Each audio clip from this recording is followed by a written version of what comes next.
In the wretched corners of big cities, some had to scrabble through dumpsters, hoping to find leftover food to ease their hunger. Police and protesters engaged in a skirm in the chilly rain. They didn't want to overshoot by laying off huge numbers of people and having to hire them back. The plane overshot the runway and finished up in the water. When seeking advice, it's always better to draw from the keg of the best, ensuring you learn from those with the most wisdom and experience.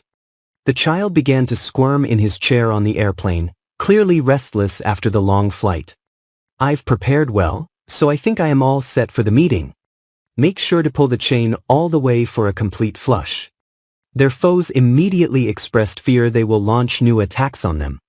The police warned residents that thieves have been on the prowl in the neighborhood.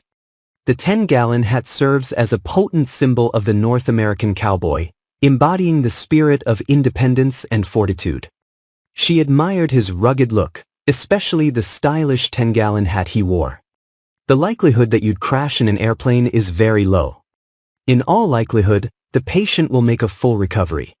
Japan urges Australians to head off the beaten track as record numbers flood tourist hotspots. These cocktails taste quite innocent, but they really pack a punch. With temperatures plummeting and snow on the way, Brits are planning their own version of the Great Escape, booking millions of sunny holidays to flee the freezing weather. During the game of tag, Emma looked at Jack, who was about to tag her, and with a sassy grin, she skipped just out of reach, saying, "You'll have to be faster than that." The chicken fluttered down from the top of the chicken coop.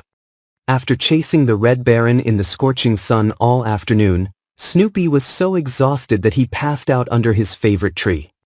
The boy flipped out while playing in the street and suddenly attacked his friends, leaving everyone shocked.